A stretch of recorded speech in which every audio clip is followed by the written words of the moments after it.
might be young at heart, but we're still dreaming, eyes wide open. We'll leave this place behind, no matter what they say. So here we are Sunday morning. We're going to be heading out to Donald. Hopefully do a flight to maybe Kinbasket Lake Resort. It's probably about a 25-kilometer flight. Probably go over top of the mountain there where Susan Lake is. And hopefully the winds aren't going to be too bad today.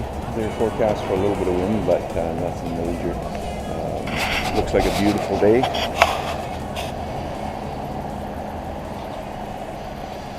Lots of snow in the rocks yet. Pretty cold this morning, -2. I'm all loaded up, ready to go. We're just waiting on Jerry. So hopefully he'll be here shortly. We'll be ready to go. Rock and roll. Good morning, Flyers or wannabe Flyers. How are you today? It's clear. It's not windy. And if the winds cooperate, we have a plan. We'll see how it goes. Got to start being adventurous. Quit being a wussy. But anyways, I will catch you guys out at the flying place thing. The flying place thingy. Well, speak of the devil, look who showed up here. Pretty good timing. We may as well let him in. Yeah, there he is.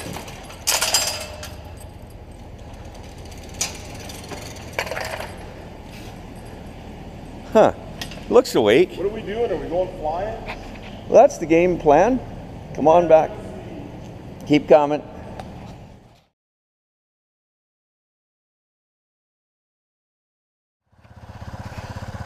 It's going to be a beautiful day today.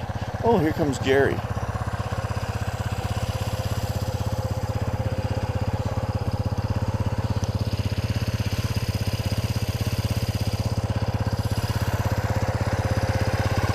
So we're going to head down the valley towards Kinbasket, maybe up over Susan Lake, and then down into Kinbasket Lake Resort. Anybody that snowmobiles around here, that's looking directly into Old Man. You'll see the road going up in there, and then you head in behind there, and some very good snowmobiling in there. Also, Quartz Creek is in that direction. We may take a nip over there if we get time. Anyway, we'll see you here.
This ridge, and then I think we're going to be dropping down the other side, guys, so we're not going to be any higher than this anyway.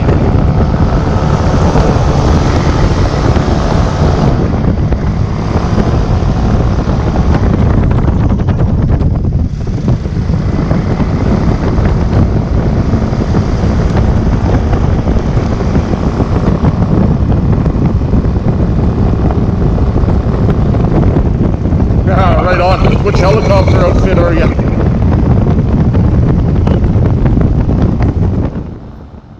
Okay, excuse me. Okay, guys, so The plan for the day was to fly to Esplanade is about 65 kilometers, so about 40 miles or so, maybe I take more than 40 miles, and that's where I have my travel trailers set up out at the lake. Now there's only one road into there. There's a river separating the other side where the highway is and Big Lake Resort, which our plan was to fly to Big Lake Resort and then possibly on to Esplanade. And we weren't really sure, but we did know that we wanted to do a cross country. So the day started out good. We did have a slight tailwind, so that was a slight bit of a concern, whether the tailwind was going to be picking up too much. The winds were supposed to be calm, so I was kind of counting on that, at least below 7,000 anyway. So yeah, that was the plan, was to go on this cross-country flight, and that's what we're attempting to do. Now, keep in mind out here, guys, there is no easy way to get out of here if you have a motor out. You can see these roads. I mean, any little roads that are out in the bush here are snow covered in a lot of spots right now, and you can't get in there with a vehicle. So really, it is a little bit risky, but we do have survival equipment with us, and yeah, and a spot device and radios. And as you could tell there, I was just talking to the helicopters. There was I don't even know how many helicopters, 3, 4, 5 maybe, all taking off out of the Donald Mill site out there and servicing backcountry lodges and whatnot. So I was on the radio quite a bit this day, chatting with these guys and just making sure we were steering clear, because they were flying in and around our area where we were here. So if you look straight ahead of my left foot there, you see how far we have to go before you can see the lake flats. So left side, right side, it doesn't matter. There's not a whole lot of places to go. At this point, preferably we would take off to the right side and land somewhere closer to the road rather than the left side. So that's why we're riding the ridge here, so we have the option to go left or go right, and right would be preferred. Now, what you're going to see coming up here in a few minutes, actually it could be even sooner than that, is one of the helicopters that I was talking to, and yeah, he had visual on us, and he did a flyby, and I believe it was a fella that I know, Dave Morgan, if I'm not mistaken, and he was flying, I think, the 212, and he does a little bit of a flyby here in a few seconds, so keep an eye out for that. Man, you don't realize just how big and how fast helicopters are until you're on a greasy little paramotor putting along at your 50K, and one of these big birds comes screaming by you here. But he had great viz on us. He knew exactly where we were, and I'm sure he knew exactly what he was doing. But I thanked him for the buzz job anyhow. That was pretty cool to see. So we still can't see the lake at this point, and it's off to Troy's left up there. It goes around the corner off to the left-hand turn and way in front of Troy, and then you can start to see the lake flats. Now, that lake out there is a reservoir. It's Kinbasket Reservoir, and it'll start filling up here as the spring freshet begins. And yeah, then we will have a lake out there to play on soon too. So keep an eye out for that. So we're looking at about 100-mile flight if we do what we're planning on doing. So 100 miles in total. There's the heli now, guys. Check him going right in front of us. 212 up and over the ridge, and there he's coming out the left side of my cockpit. Should be. Maybe I just don't see him. Anyway, I'm going to stop here, guys, and I'm going to give you a better look at that helicopter. Thanks for the flyby, guys.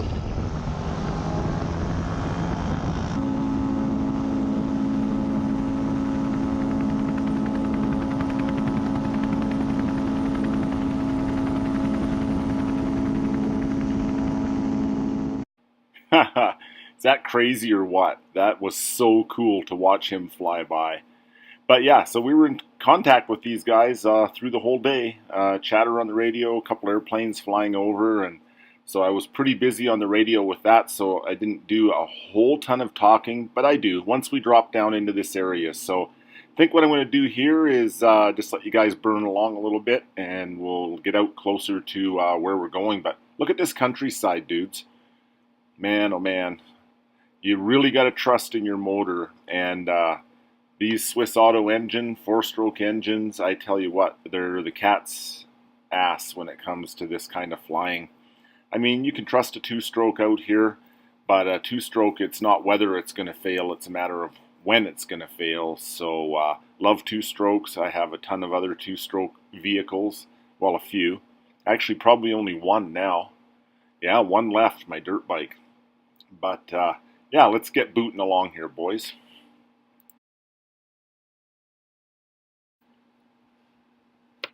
So it was cold out this morning. It froze overnight.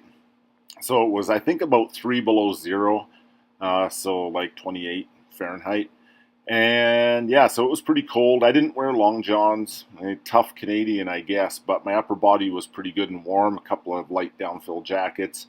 Troy was sporting the heated gloves. I just had the snowmobile gloves on.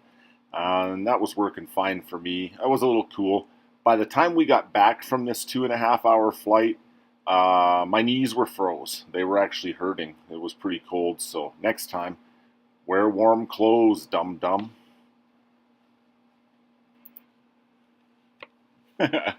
Some guys never learn. You'd think I would, being Canadian. But, so here we're just trying to decide when to punch over to the left. So we want to make sure that we have somewhere to land on the other side. Now, down below us on the left, there's the Columbia River.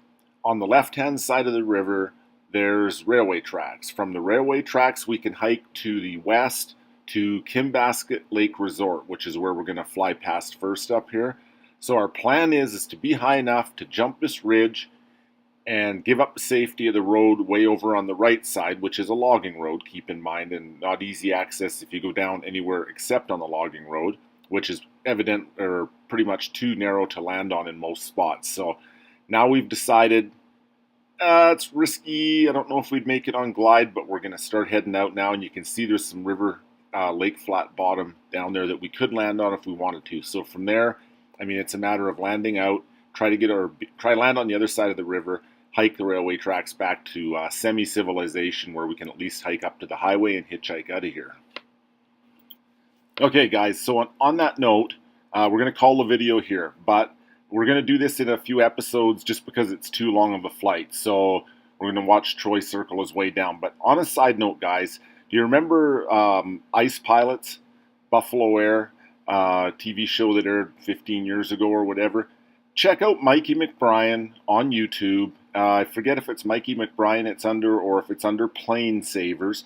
They're saving an old DC-3, I believe it is. And they're restoring it to get it ready for the D-Day celebrations this summer. And I think the plane's going to Oshkosh, if I'm not mistaken, as well. Mike, you'll be there and everyone.